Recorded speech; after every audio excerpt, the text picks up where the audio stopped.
الحمد لله والصلاة والسلام على رسول الله وعلى آله وأصحابه الطيبين الطاهرين ومن اتبعهم بإحسان إلى يوم الدين.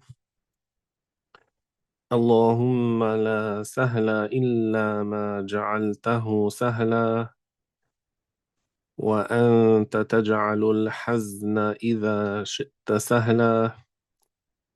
سبحانك لا علم لنا إلا ما علمتنا إنك أنت العليم الحكيم. اللهم علمنا ما ينفعنا وانفعنا بما علمتنا وزدنا علما يا أكرم الأكرمين. نوينا لله تعالى. May Allah give us the sincere intentions and the good ending.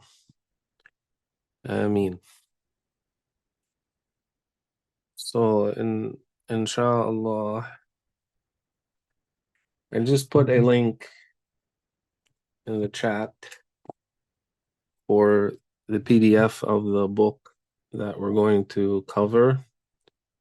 Inshallah, it'll be printed soon. It's being worked on.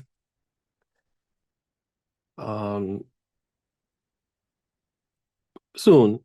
I don't know how much more time is needed for it, but hopefully soon. So let me just briefly explain how the book came about, and a very short overview before we start reading.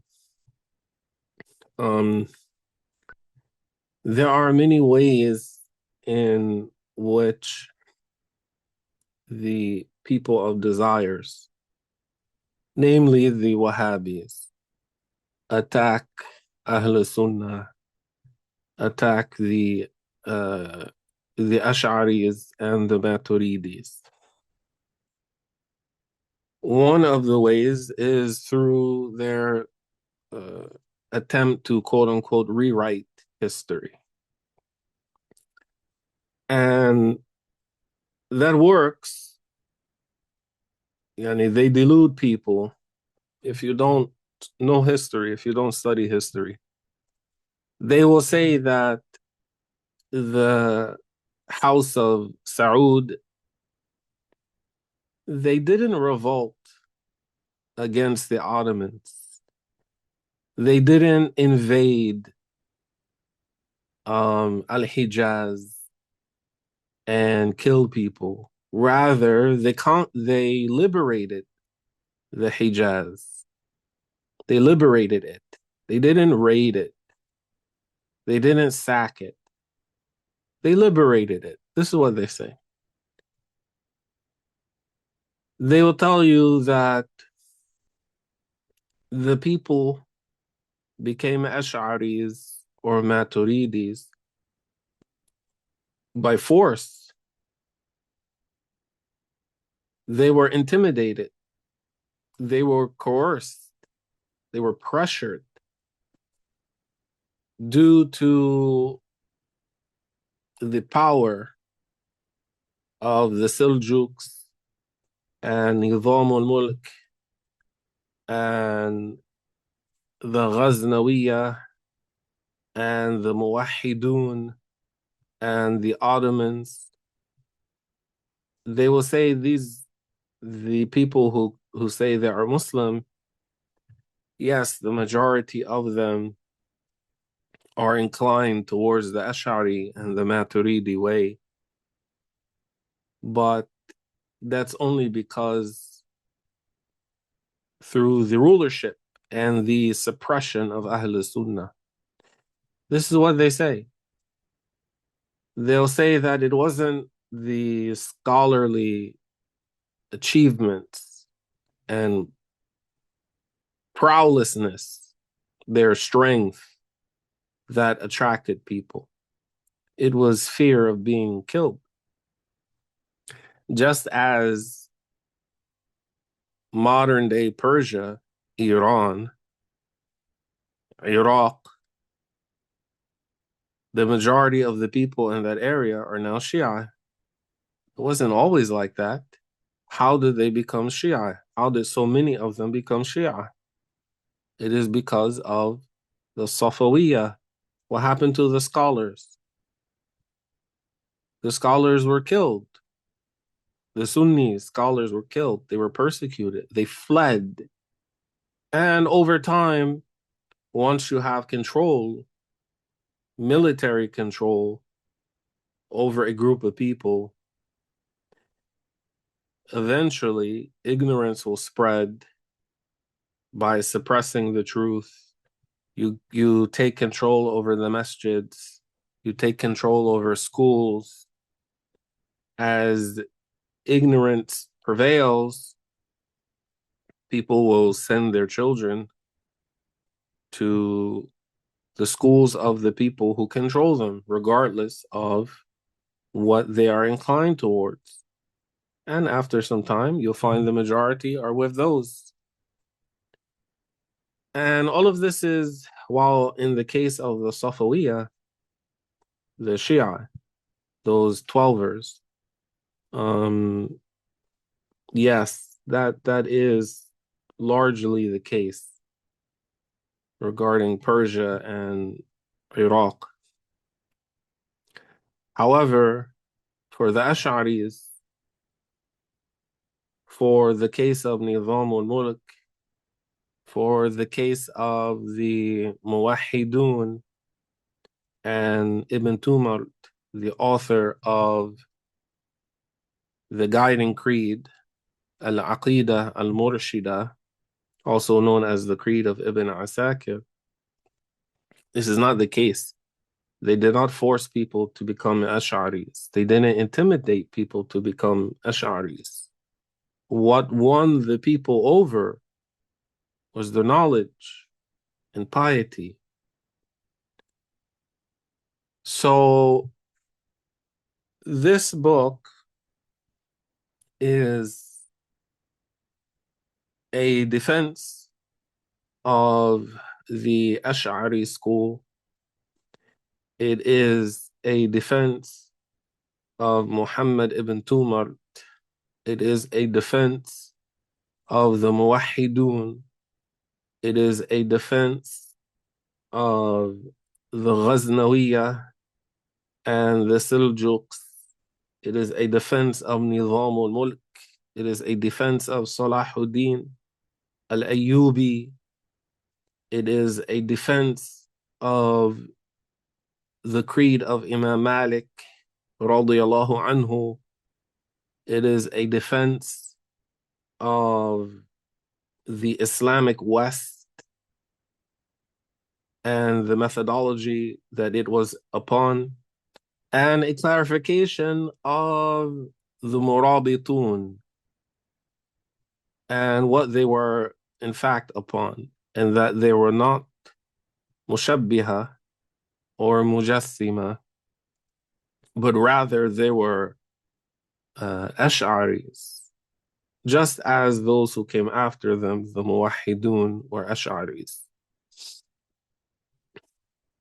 Included or within that domain, there are digressions into biographies of the men who spread and defended the creed of Ahl Sunnah and the creed of Imam al-Hasan al-Ashari.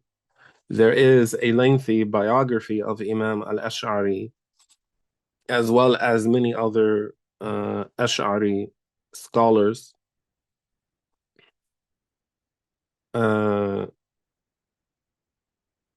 There is numerous digressions into the details of the famous battles that defined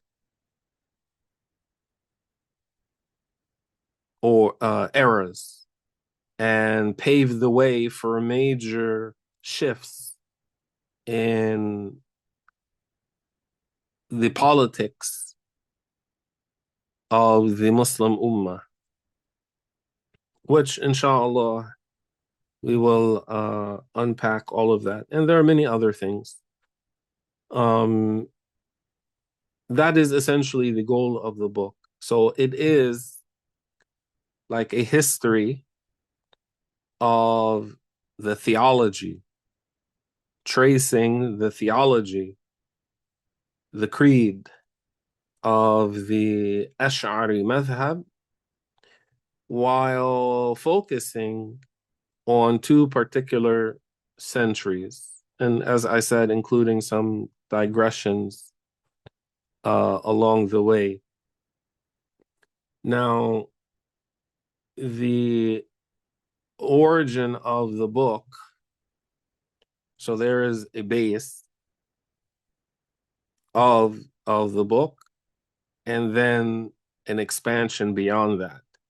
So there is a book called al-Ashaʿirah في الغرب الإسلامي, the Ash'aris in the Islamic West, which was authored by Shaykh As'ad Tamim, who is the brother of Shaykh Ahmad Tamim, who is known as the Mufti of the Ukraine.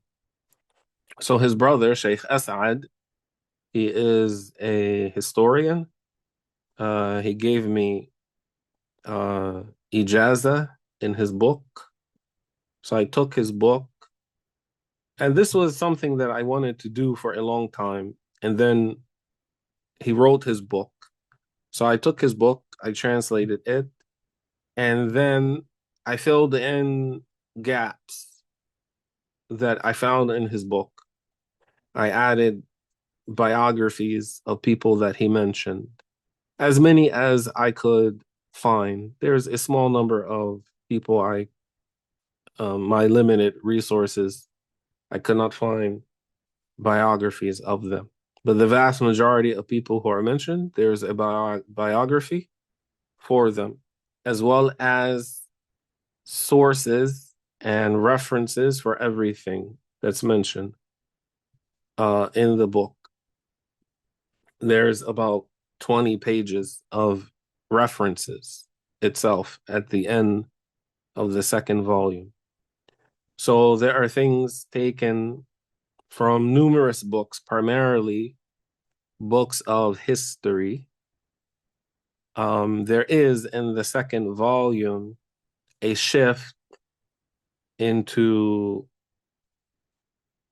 ilm al-kalam and creed and contrast between the positions of the Ash'ari school and particular against the Mushabbiha, namely the Wahhabis and the Mu'tazila.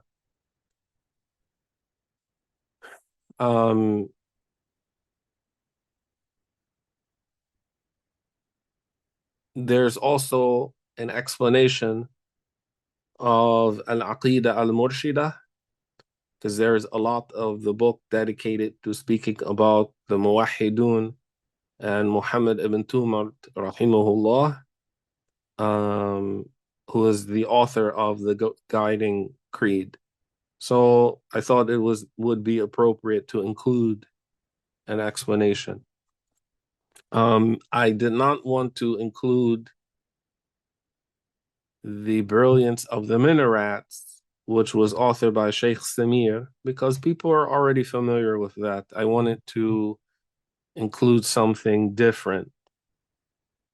However, Sheikh Tariq al-Laham, his explanation, which is a compilation of several explanations of the guiding creed, was not published yet.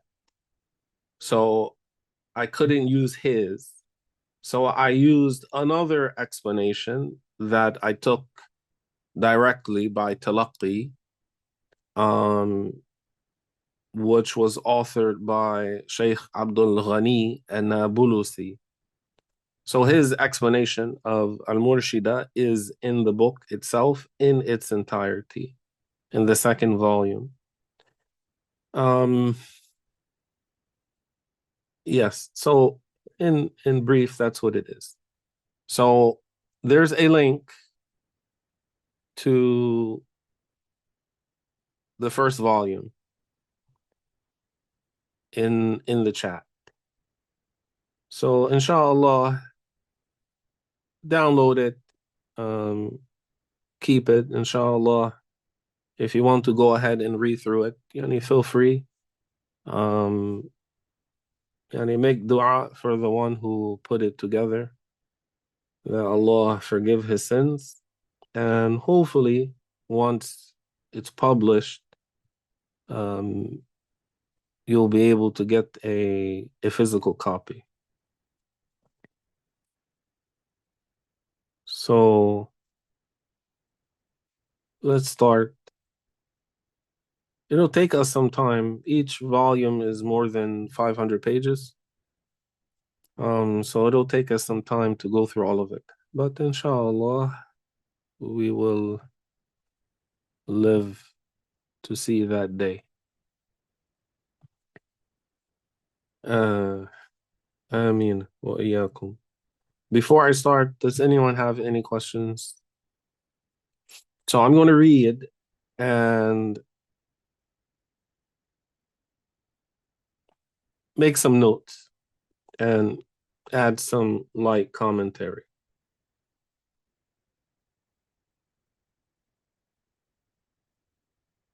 Where is the link? So the link is in the chat, the message or the meeting chat window.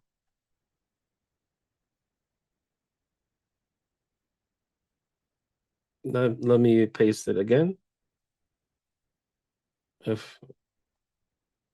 Okay.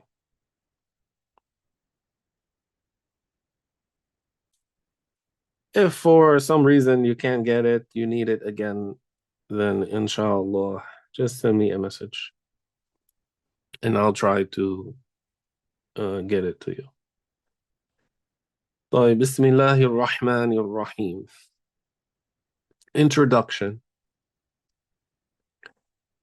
Praise be to Allah, Lord of the worlds, and may Allah's aggrandizing mercy be upon the most noble of messengers, our master Muhammad, the truthful and trustworthy, and his family and his pure and good companions.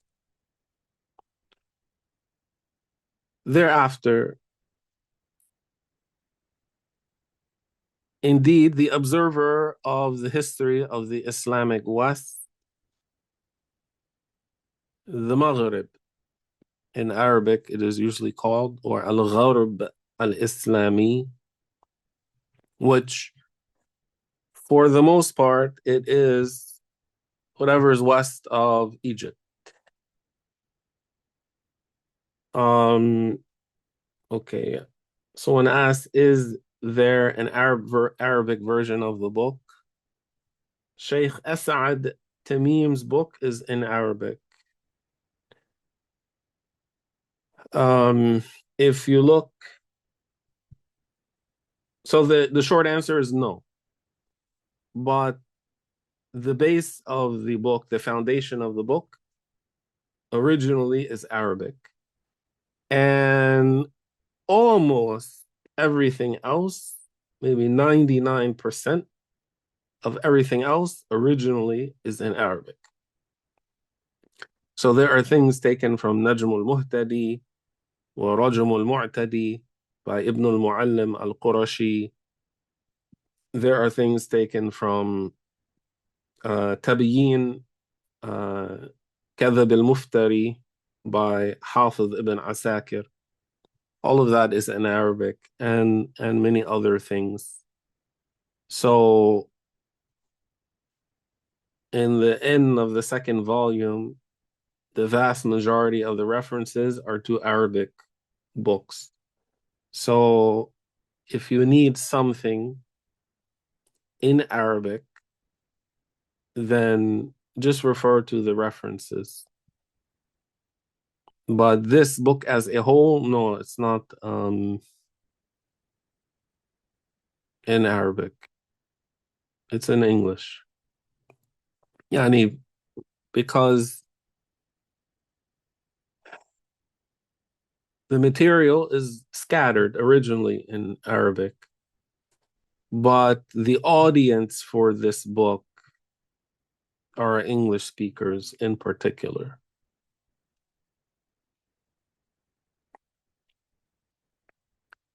MashaAllah. Okay. So the author, may Allah have mercy upon him, he said, thereafter, indeed, the observer of the history of the Islamic West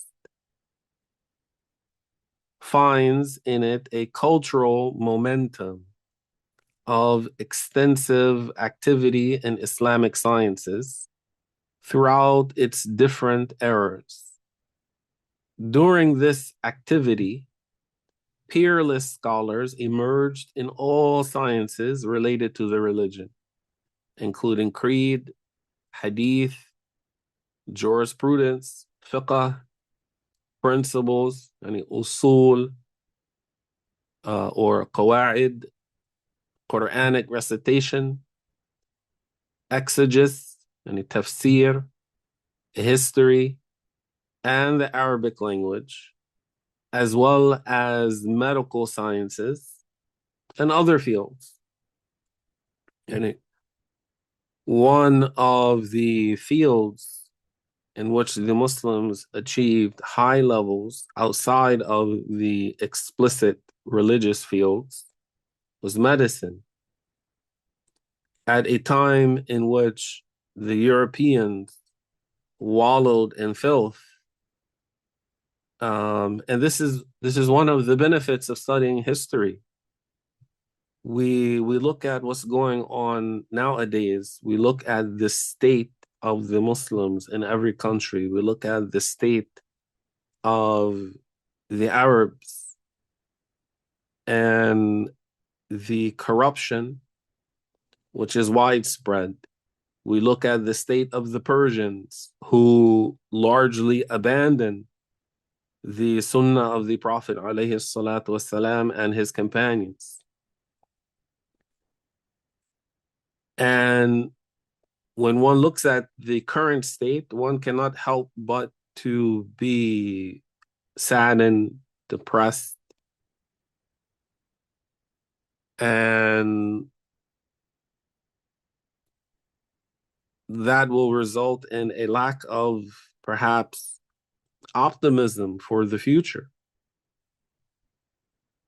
But through looking at history, one can find pride in the achievements of the Muslims, in their religious achievements, their military achievements, their political achievements, their achievements in engineering and architecture, in art,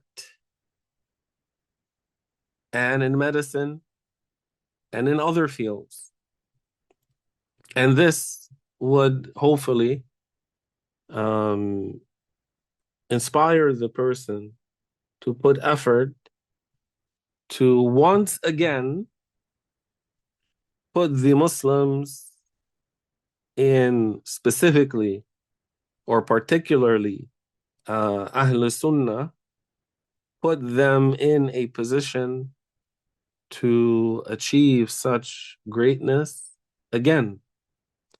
Otherwise, what you'll find is that Ahl Sunnah is or has been orphaned in our time. Ahl Sunnah has been orphaned. Who supports Ahl Sunnah? The Wahhabis, they have the Saudis who support them. They have the Qataris who support them. The Shia, They have Iran who supports them. They have, I guess, to a certain extent, the Zaydis in Yemen, the Twelvers in Iraq, the Hizb, but they're not a government, but to a certain extent in Lebanon. Who supports Ahl Sunnah? It's not the Emiratis. The Emiratis are not Ahl Sunnah. They're not I'm talking about the government. There are Sunnis in the Emirates who live there. But as a government, as a political power or a military force, who supports Ahl Sunnah? The Turkish government, they don't support Ahl Sunnah.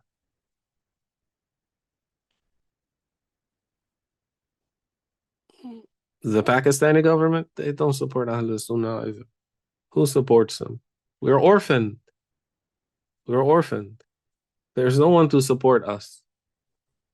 There's no one to support us. If there were, they wouldn't let the Muslims in Gaza be slaughtered the way they were slaughtered. So we are orphaned.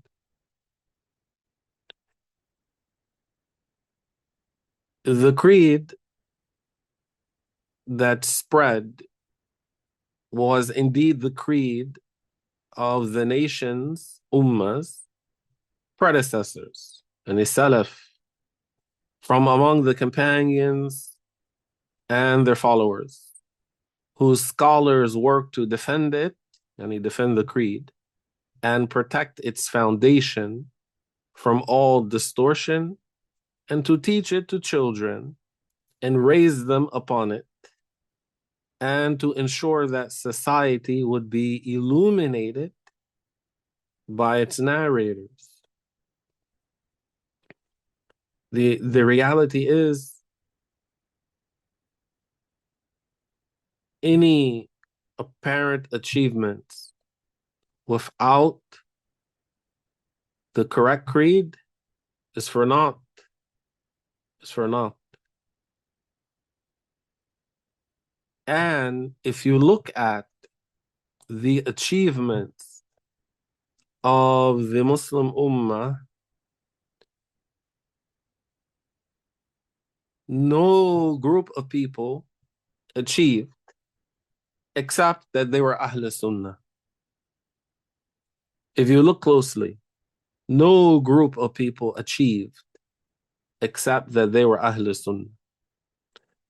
And after al-Ashari, يعني al-Imam al-Hasan al-Ashari, radiyallahu anhu, no group achieved except that they were Ash'aris.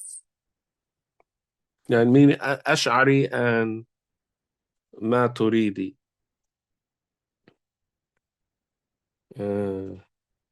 One second.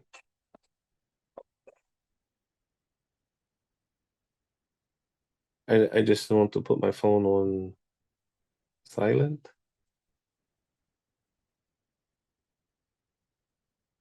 Okay. So look at the lands that were conquered. Look at the lands that were opened. Who, those who paved the way for Islam and spread,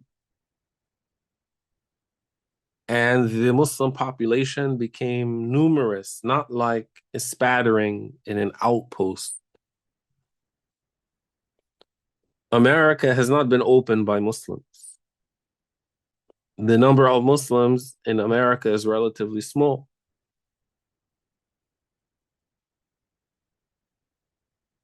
And the vast majority of the Muslims who are here, even if they came from another country, they didn't come to spread Islam. They came to make money. Was Spain opened by other than Ahl Sunnah? Was sub-Saharan Africa opened by other than Ahl Sunnah? Were the land of the Berbers opened by other than Ahl Sunnah? Was Somalia and Ethiopia and Kenya and Tanzania, were they opened by other than Ahl Sunnah? Who spread Ahl Sunnah into India? Who spread Ahl Sunnah into Bangladesh? Who spread Ahl Sunnah into Cambodia? Or who spread Islam, I should say. Who spread Islam into India, Bangladesh, Burma, Cambodia, Thailand, Vietnam? Who spread Islam into Indonesia and Malaysia? Who spread Islam into Turkestan, the west of China? Who spread Islam into the Caucasus? Who are the masters of all the various sciences? Hadith, tafsir, Arabic language, the sciences of the heart, the tasawwuf, the sciences of usul al-fiqh and fiqh, the sciences of the Arabic language, and others. Is there at the head of any of these things? Is there any country or land that was conquered by Muslims or those who say they were Muslims other than Ahl Sunnah? What land did the Shia conquer? What land did the Khawarij conquer? And the Khawarij, they were very, the Khawarij were always willing to fight and kill for what they believed in. They would not run away from fights. That was a part of their ideology, war, and to fight their enemies, to shed blood. But what lands did they open? What lands did the Mushabbiha, those who liken Allah to the creations, what lands did they conquer?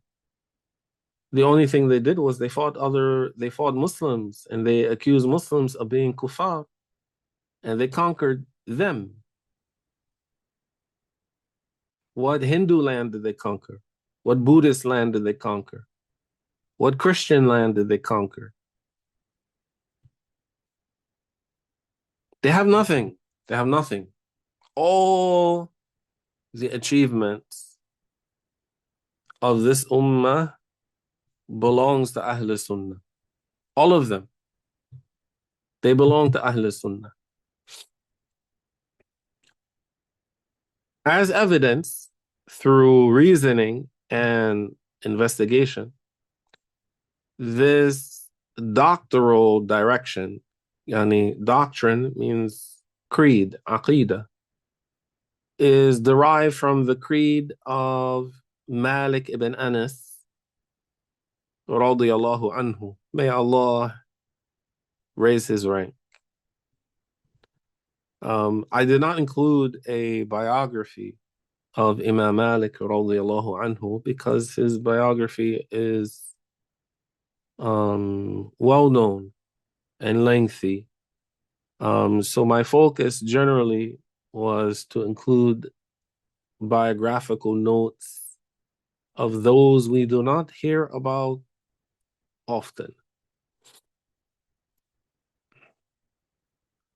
But I will mention some of his lineage, which is in the footnote.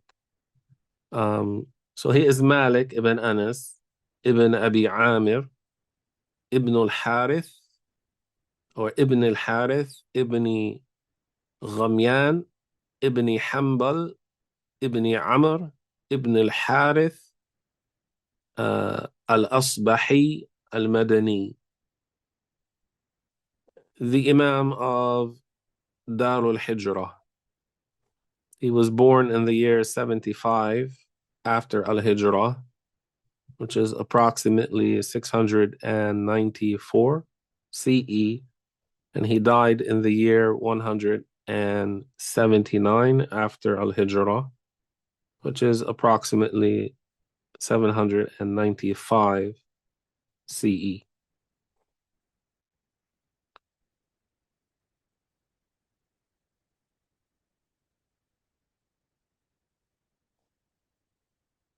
It is inherently, so the author said, it is inherently linked with an inseparable connection to his jurisprudential school of thought known as a madhab. Throughout the historical journey of this geographical region, and what geographical region? The Islamic West. The Islamic West. Yeah, and it'll become clear why there are many things beyond the Islamic West. A lot. But it will become clear why there's a focus on that. Throughout the historical journey of this geographical region, we find it inseparable from the history of the Islamic nation in all areas of the world, as wherever it's settled, that is, wherever the Islamic nation or the madhab of Imam Malik radiyallahu anhu wa ardah settled, the blessed creed of there is no God except Allah, La ilaha illallah, accompanied it. The lights of, in other words, is it the case that scholars such as Imam Malik or high-ranking scholars within his madhab, like Sahnun, is it the case that they mastered fiqh and they didn't know Aqidah, they didn't know creed, they didn't teach detailed issues of creed, they didn't have any defense or refutation against false beliefs? Of course not. Of course not. How would it be that someone like Imam Malik radiyallahu anhu wa ardah would not be able to answer the falsehood and the fallacies of someone like Stephen Hawking? Of course he could answer him, without any doubt. The lights of guidance spread to shine upon the world as a flourishing civilization, enriched with knowledge leading to everlasting bliss, to a paradise whose expanse is wider than the heavens and earth, because it is the guidance of Muhammad sallallahu alayhi wasallam upon whom the Quran was revealed, and who said in the authenticated hadith, which al-Bayhaqi narrated in Shu'ab al-Iman, إِنَّمَا أَنَا رَحْمَةٌ مُهْدَاةٌ, which means I am but a gifted mercy. Now, you'll notice my position is it is not a necessity when you want to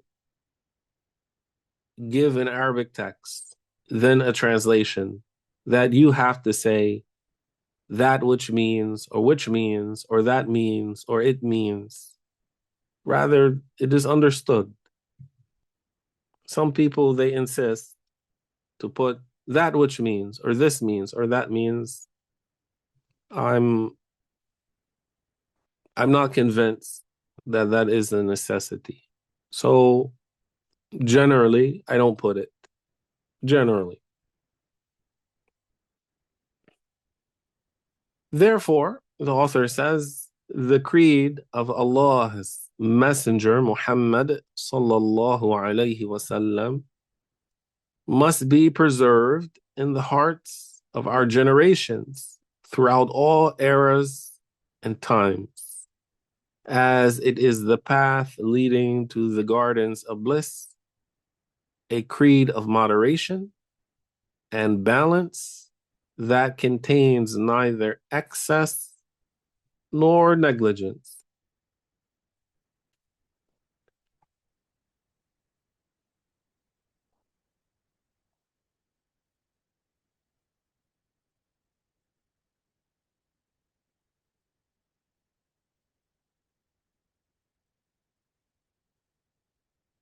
Regarding the emergence of extremism, which our current era is witnessing, one of its primary causes is the failure to adhere to the creed of moderation and balance.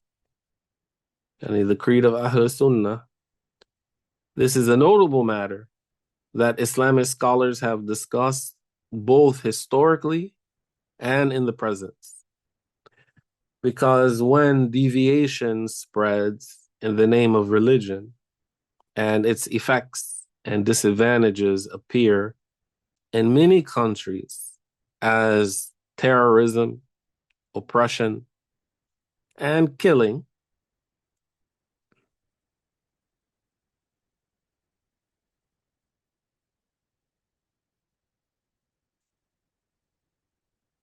it contains two comprehensive general matters. The first, the corruption of young minds through the exploitation of poverty and ignorance, especially ignorance, which reflects destruction and devastation upon the Islamic society in any country. And in other words, and this particularly applies to the Wahhabis. Unfortunately, the majority, unfortunately, many Muslims, perhaps the majority, they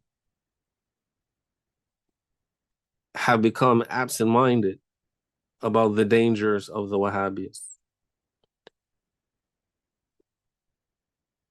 How many Muslims, and the vast majority of Muslims, those who say about themselves that they are Muslim, are Ahl Sunnah, and the vast majority of them are not Wahhabi.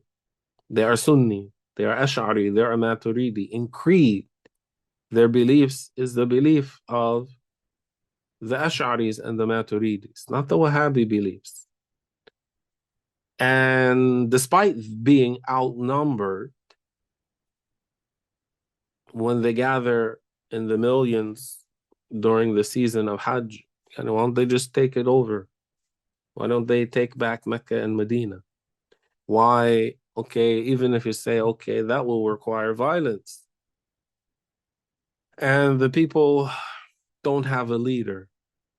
Yeah, they don't have a leader. Ahl Sunnah does not have a leader. One who would galvanize them to do such a thing. Okay, that is true. Well, why do they pack the haram in Mecca, the masjid in Mecca, and they pray behind a Wahhabi? They fill the masjid of the Prophet ﷺ, and they pray behind a Wahhabi. How do you explain that? It is because of their ignorance and their lack of prioritization. But one of the things that the Wahhabis do, and again, it's not just them, but they are the primary culprit in our time, is they prey on people who are impoverished and ignorant. And they take them to their schools, like the University of Medina, and they brainwash them. And then they send them back. And most of the time, when they go back to their countries, they divide the people and they corrupt the people. They utilize the Arabic that they learned, Quran that they memorized, and they spread corruption. They accuse their parents and their forefathers as being kuffar, idol worshippers, grave worshippers, saint worshippers. And they instill in them that the blood of their own people is lawful.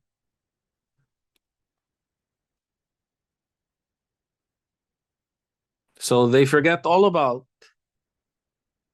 the history of the people who brought Islam to their country in the first place. There was no Wahhabi that brought Islam to Pakistan. There's no Wahhabi that brought Islam to India.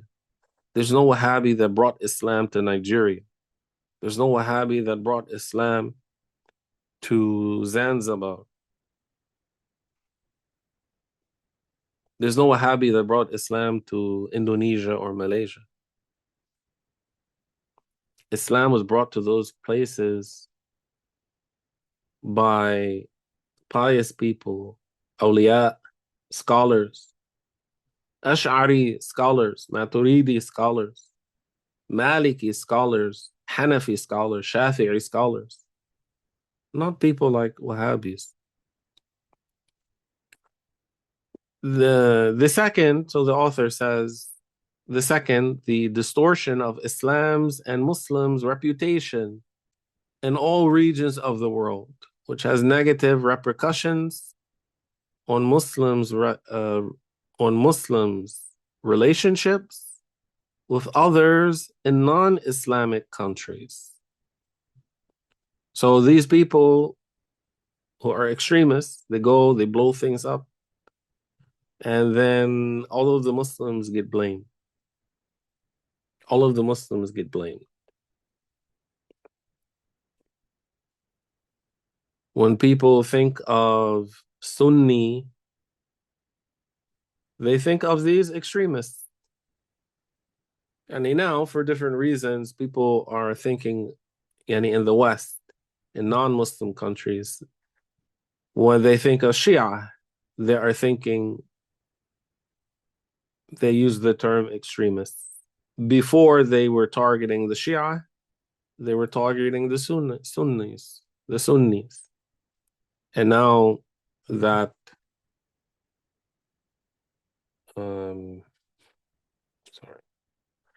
now that the rulers of Sunni countries, Sunni majority countries, have sold out and become subdued, they shifted their focus. But so similar incidents have occurred in history during the weakened phase of the Abbasid Caliph in its second era and what followed. And we'll cover some of those things. The salvation of both the caliphate and Islamic society came solely through the Ashďariyyah and the Ashaḥirah. And those are two plurals for the same word. They mean the same thing. So you can say Ashďariyyah or Ashaḥirah. The astute examiner of this nation's history senses the dangers that it went through in different forms. Nevertheless, the vast majority, as a whole, remain on the clear path, and upon moderation that resulted from their adherence to the book, Quran, and Sunnah, without distortion, excess, or negligence. Allah the Exalted says in Surah Al-Baqarah, وَكَذَلِكَ جَعَلْنَاكُمْ أُمَّةً وَسَطًا لِتَكُونُوا شُهَدَاءَ عَلَى النَّاسِ وَيَكُونَ الرَّسُولُ عَلَيْكُمْ شَهِيدًا. And which means, and thus we, that is Allah, have made you a median, just nation, that you will be witnesses over the people, and the messenger will be a witness over you. At-Tabari explained that they are median due to their moderation in religion, for they are neither people of extremism nor negligence in it. They don't go to this extreme, they don't go to the right, the extreme right, nor the extreme left, but rather people of moderation and balance in it, in religion. Allah describes them as such, as the most accepted matters to Allah are the most moderate. And in the footnote, Imam Abu Ja'far Muhammad ibn Jarir ibn Yazid ibn Khalid al-Tabari was born in 224 after al-Hijrah. He died in 310 after al-Hijrah. The great author, or the author of the great commentary and famous history, and a commentary of the Quran, Tafsir al-Tabari, and famous history, Tarikh al-Tabari. He was an imam in many fields, including Quranic exegesis and tafsir, hadith, jurisprudence, fiqh, history, and others. He has excellent works in numerous fields that demonstrate the breadth of his knowledge and the abundance of his virtues. He was among the mujtahid imams.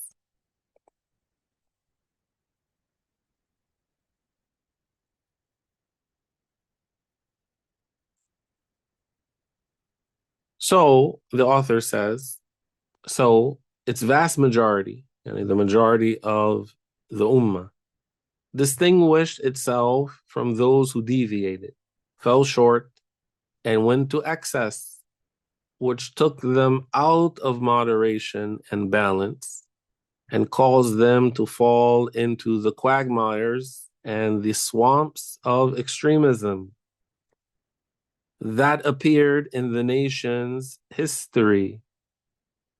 But moderation remained continuous, with its known pillars of guidance drawn from the book and Sunnah. In contrast, extremism's deviations from the book and Sunnah remain constant. And for a long time, over 1,000 years, there has been conflict and between the people of moderation and the people of extremism, between Ahl Sunnah and those who deviated from the way of the Prophet ﷺ and his companions. All of this occurred, and so the Wahhabis are not something new. There have been people like the Wahhabis who have been around for a long time. People like the Khawarij, like the Shia, like the Mu'tazila for a long time. How did Ahl Sunnah deal with such people? How did the people of truth, the people of moderation, deal with such groups? All of this, the author says, all of this occurred before the emergence of al-Hasan al-Ashari. May Allah raise his rank in the East. So the Khawarij appeared before al-Ash'ari appeared. The Mu'tazila appeared before al-Ash'ari. The Mujassima, the Mushabbiha, those who liken Allah to the creation, appeared before al-Ash'ari. The Mu'tazila before al-Ash'ari. The Qadariyya before al-Ash'ari. The Shia before al-Ash'ari. They all appeared before al-Ash'ari appeared. It was apparent that there was no difference between what was happening in the East and what was happening in the West, yani the Islamic West. For the nation is an integrated whole with no closed borders between its East and West, as is known in our time. And even with Muslim countries having closed borders, you can't go to this country or that country without a visa, without a passport, or you need to pay a fee, or someone needs to invite you, this or that. Even with that being the case, these physical borders have been overcome by the collapse of the virtual borders, meaning social media. Something is going on, trending in West Africa. The people in Southeast Asia will know about it in no time, and it will affect them. Something is going on in California. The Muslims in Turkey will be made aware of it, and it may trend there and affect them. If it's good, then goodness will spread, inshallah. And if it's bad, that evil will spread, inshallah. And if Allah willed for that evil to spread, it will spread. So from that point of view, how it was in the past, where these things spread across borders, it is like that virtually through social media nowadays. Rather, the author says, they were interconnected relationships between its East and West, despite the turbulent political conditions that marred the different historical stages. And that's one of the things that the book focuses on. This struggle between truth and falsehood, between moderation and extremism, continued throughout the history of this nation. Tribulations arose that disturbed its stability, and opposing religious innovations emerged with the rise of different sects, prompting the scholars, guardians of the religion, to respond in various ways to defend the religion from confusion and distortion.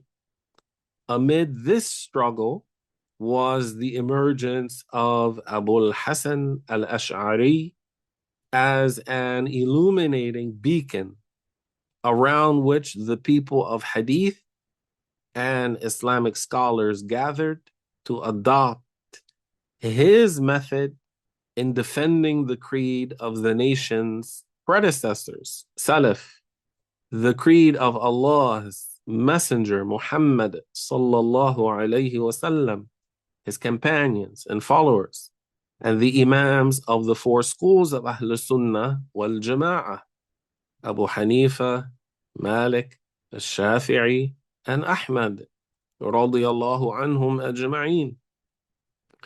The Islamic West share in establishing truth and defending falsehood was extensive and vast until prominent scholars emerged among them in all religious sciences.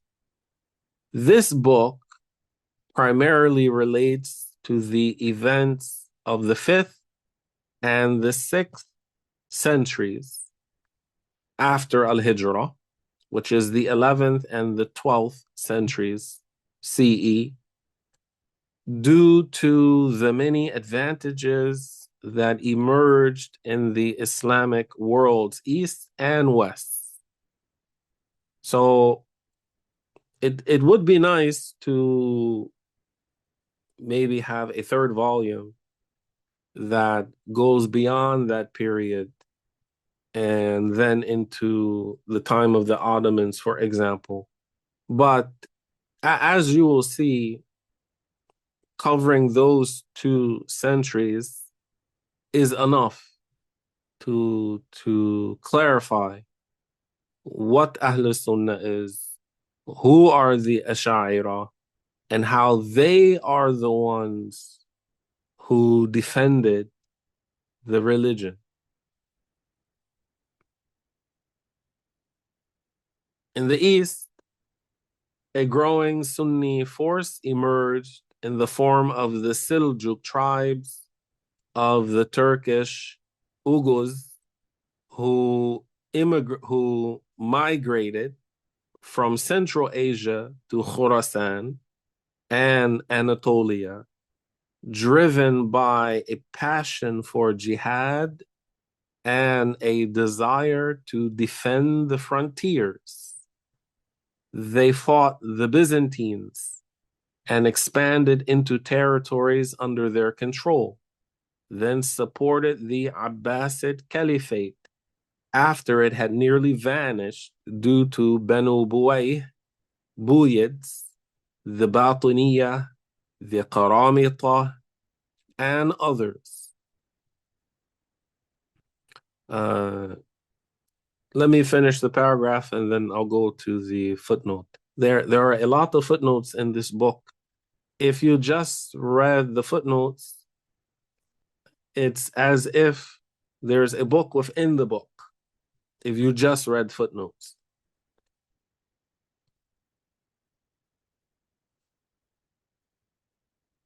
So the author said, they united Muslim forces and expanded throughout the lands.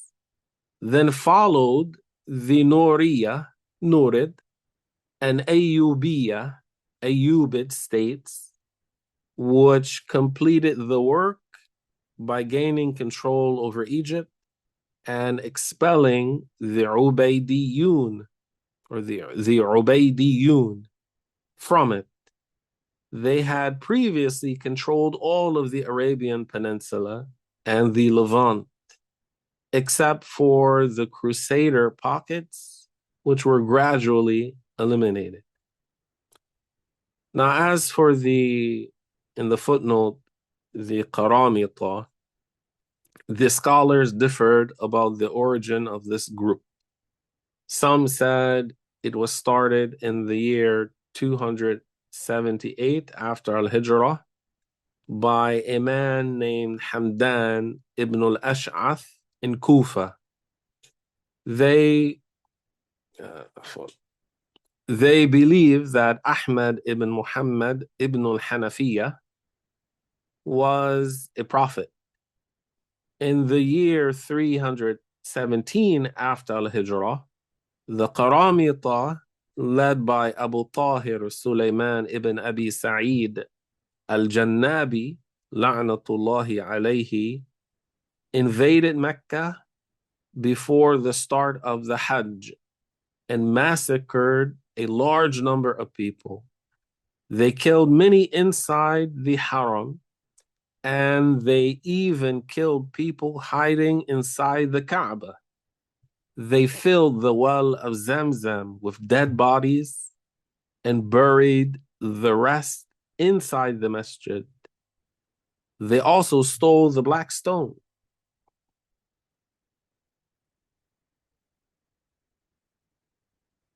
As for, and I'll read a little more, and then inshallah I'll stop. We won't finish the introduction tonight. As for the Islamic West, the control of the Ubaydiyun in Africa and all the Maghrib countries was finally eliminated. By who? By Salahuddin al-Ayyubi, radiyallahu anhu, who was an Ash'ari. Don't some Wahhabis, they say Salahuddin was not an Ash'ari. They say he was not an Ash'ari.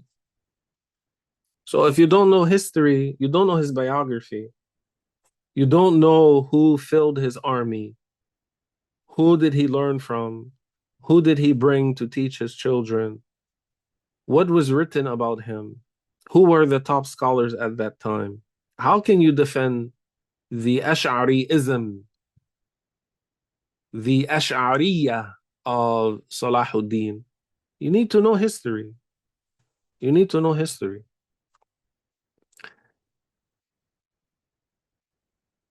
It was thus achieved from the fruits of the renaissance of knowledge, which was led by Malikiyy scholars, the establishment of the states of the Murabitun and the Muwahhidun, through which the pockets of Khawarij and those affiliated with Balghawata and Ghumara and the remaining pockets of the Rafidah were eliminated. All of this from west of Alexandria, which is the port city in northern Egypt, to the Atlantic Ocean coast. As for al-Andalus, the victories achieved by these two states, yani the Muwahhidun and the Murabitun, continued. And the faction states, the Ta'ifa, the faction states were also eliminated, thus establishing the unity of the Islamic West territories under one state.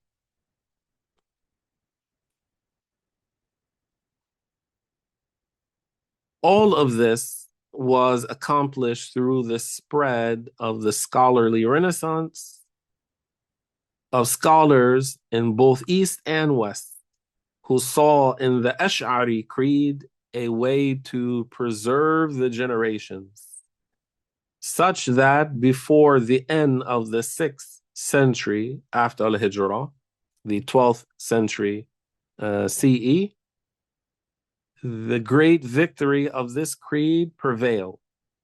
And this is what we will discuss in the chapters of this book. Wallahu subhanahu wa ta'ala a'lam wa ahkam, and Allah knows best.